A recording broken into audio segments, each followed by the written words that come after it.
सीधी बात का मैं सीधा सवाल भी रखूं। 2013 से ही मैं राजनीति में हूँ। अच्छे विचार वाले व्यक्ति वहाँ राजनीति में भी होने चाहिए। कांग्रेस विशेषकर जनता की नहीं सोचती है।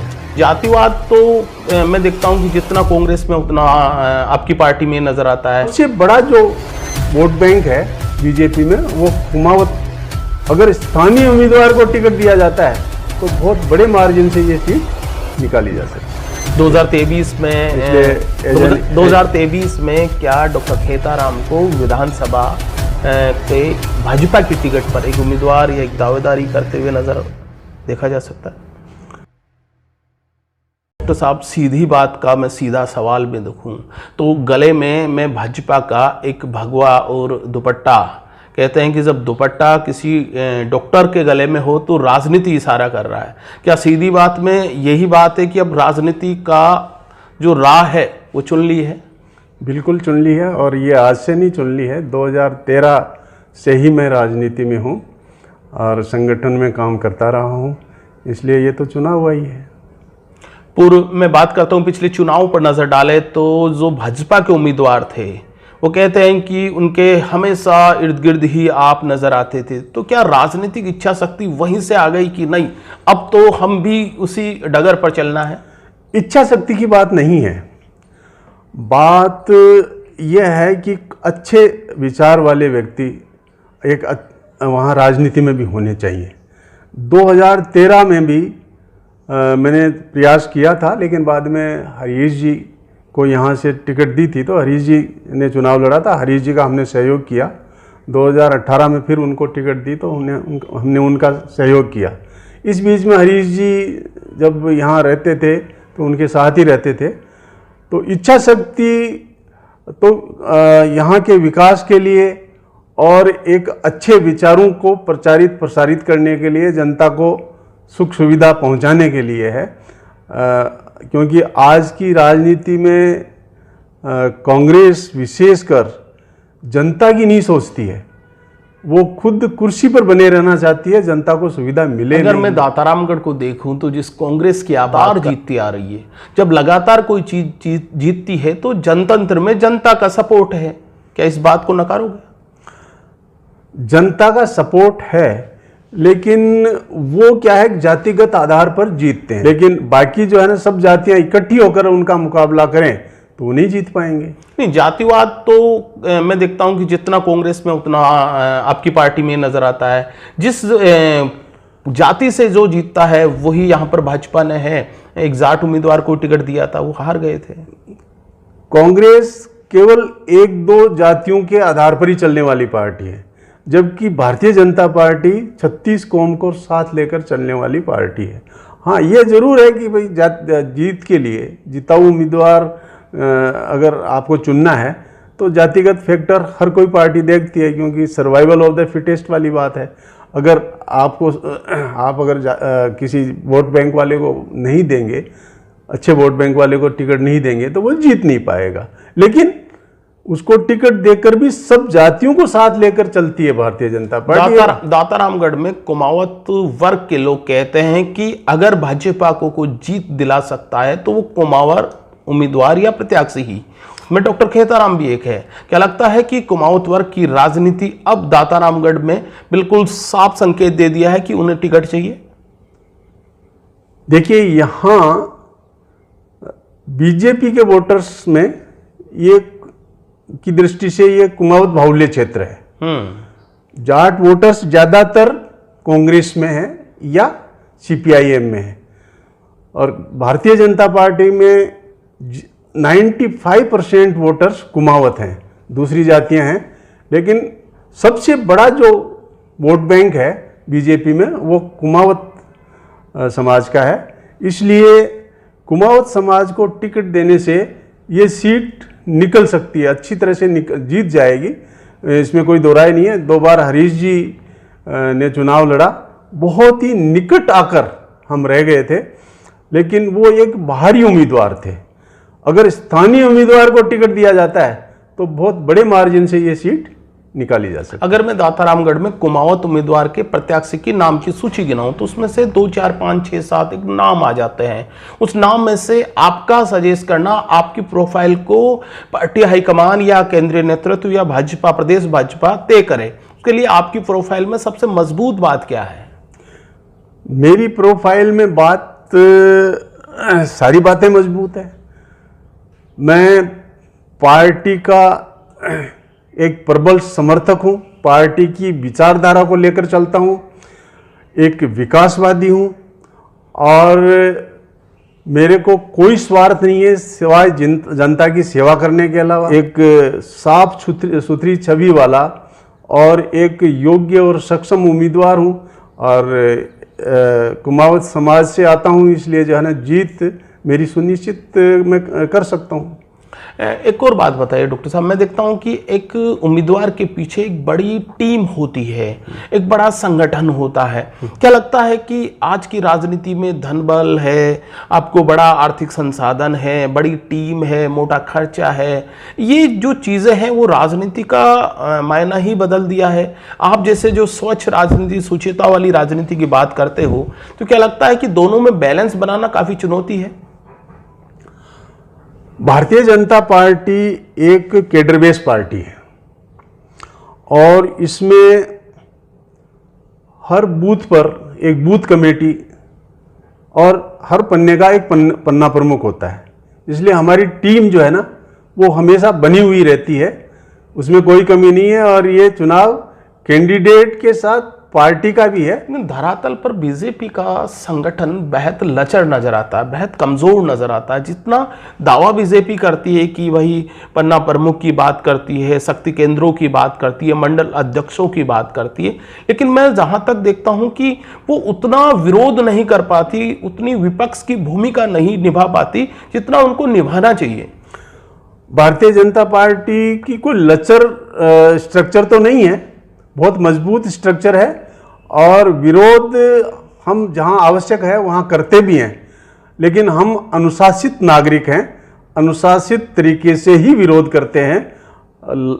हम डांग उठाना, लाठी बजाना ये हम गैरकानूनी मानते हैं। जन आक्रोश सभा आपने की थी पेयजल को लेकर। जनता का आक्रोश जब आ जाता है तो निश्चित है कि भाजपा को उसको फायदा होगा, लेकिन जनता का आक्रोश को आप भुनाने के लिए या उनको बताने में क्या कामयाब नहीं हो पाए कि अब आप पेयजल की समस्या कांग्रेस समाधान नहीं कर रही है, आप हमारे पास आइए, हम समाधान करेंगे? जनता को सब मालूम है। जनता जब खुद परेशान है कि पीने का पानी नहीं है, तो जनता ने भारतीय जनता पार्टी का राज भी देखा है, तो वो जानती है कि भारतीय जनता पार्टी ज़्यादा अच्छी तरह से काम करती है और जनता की सुविधाओं का ख्याल करती है। अगर भारतीय जनता पार्टी की सरकार यहाँ होती, अब तक हर घर नल पहुँच जाता। तो चौधरी नारायण सिंह जो पहले एमएलए थे, अभी उन्हीं के बेटे वीरेंद्र सिंह एमएलए है, दोनों बाप बेटे के कार्यकाल को कैसे देखते हो? बेटे का कार्यकाल ज्यादा अच्छा रहा या बाप का कार्यकाल? दोनों का ही कार्यकाल अच्छा नहीं रहा, क्योंकि उन्होंने विकास की तरफ ध्यान ही नहीं दिया। जो सरकार की योजनाओं से स्वतः विकास होता है वो होता है, बाकी एक राजनीतिक कयास आ रहा है कि रीटा सिंह भी 2023 के चुनाव में उन्हीं की पुत्रवधू है, बीजेपी की तरफ से या किसी अन्य पार्टी की तरफ से मैदान में आ सकती है। इसके बारे में मैं कुछ नहीं कह सकता। मेरे ख्याल से ऐसे कैंडिडेट को भारतीय जनता पार्टी को नहीं लेना चाहिए, क्योंकि जिनका कांग्रेस बैकग्राउंड रहा है उनका कल्चर तो बीजेपी का हो नहीं सकता, और कल्चर जब बीजेपी का नहीं हो सकता तो बीजेपी की विचारधारा को वो लेकर चल नहीं सकते। तो ऐसे जो पैराशूट कैंडिडेट्स हैं उनको अगर ले भी लें तो उनको 5-7 वर्ष पहले उन काम करवा के देखना चाहिए कि वो पार्टी के तौर तरीके के हिसाब से, पार्टी के विचार के हिसाब से, पार्टी के अनुशासन के हिसाब से काम करते हैं, फिर सोचा जाना चाहिए। आते ही पैराशूट से आते ही उनको टिकट दे दिया जाए, ये चीज़ गलत होगी।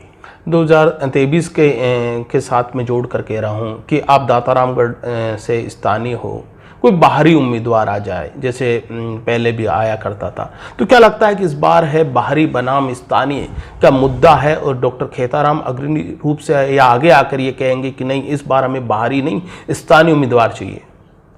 देखिए यहाँ 2,80,000 के करीब वोटर्स हैं दाता रामगढ़ में। क्या उनमें से एक भी व्यक्ति ऐसा नहीं है जो चुनाव लड़ सकता है? बाहरी उम्मीदवार यहाँ आकर सफल नहीं हो सकता, क्योंकि बहुत सारे एक्सपेरिमेंट पार्टी ने कर लिए है। और पिछले बार हरीश जी भी आए थे, बहुत दमदार उम्मीदवार थे। 4 बार वो एमएलए थे, 4 बार के एमएलए थे वो नवा से, 9 बार वो जिलाध्यक्ष भी रह चुके। इतने मजबूत कैंडिडेट होने के बावजूद वो नहीं जीत पाए, क्योंकि बाहरी थे। इसलिए यहाँ इस बार तो दरवाजा बंद है बाहरियों के लिए। दरवाजा बंद है ये मैं नहीं कह सकता, लेकिन यहाँ के उम्मीदवारों की ये सोच है कि यहाँ के उम्मीदवारों में से ही किसी को टिकट दी जानी चाहिए। जो जिताऊ है उसको टिकट दी जानी चाहिए, ताकि हम उसको जिता सकें। क्योंकि बाहरी उम्मीदवार यहाँ सफल नहीं हो पाएगा, क्योंकि यहाँ के कार्यकर्ताओं में ये एक पीड़ा हो जाती है कि हम 5 साल मेहनत करते हैं, फिर बाहर से आकर कोई चुनाव बीजेपी का एक अपना अंतर्द्वंद है। अगर बीजेपी किसी राजपूत उम्मीदवार को टिकट देती है तो कुमाऊत विरोध में आ जाता है, और अगर कोई कुमाऊत उम्मीदवार मैदान में रहता है तो राजपूत आ जाता है, या कोई जाट आ जाता है, या कोई अन्य आ जाता है। क्या लगता है कि ये क्या इस 23 में इस समस्या का कोई समाधान ढूंढ लिया है? जो अनुशासित कैडर है वो कभी विरोध में नहीं आता, वो यथासंभव प्रयास करता है जिताने का।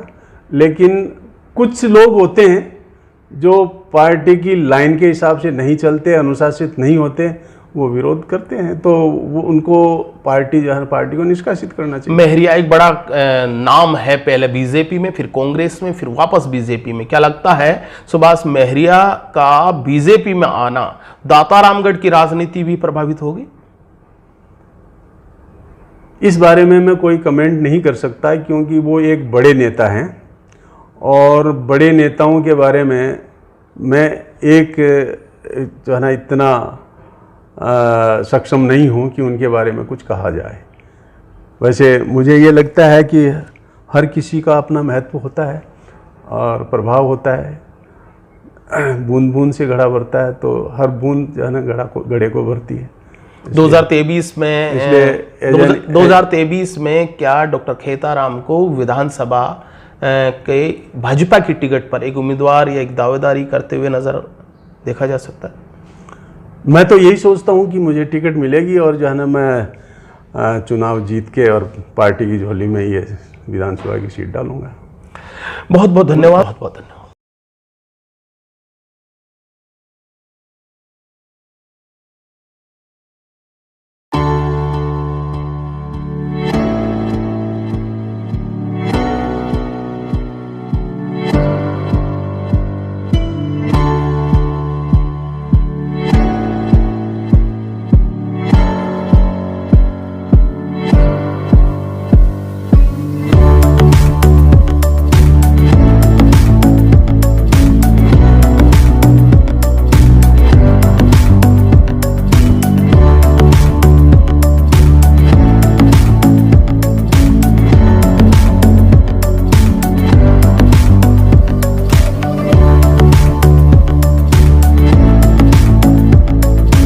खाने में बहुत ही अच्छा है। होटल प्रभात बहुत ही टेस्टी खाना बनाता है, और यहाँ के वेटर्स और मैनेजर अच्छे प्रकार से डील करते हैं। होटल प्रभात किशनगढ़ रेनवाल क्षेत्र में एक लग्जरी होटल के रूप में खुला है, और भव्य होटल है। इसमें बहुत ही शानदार खाना, लजीज खाना बनता है।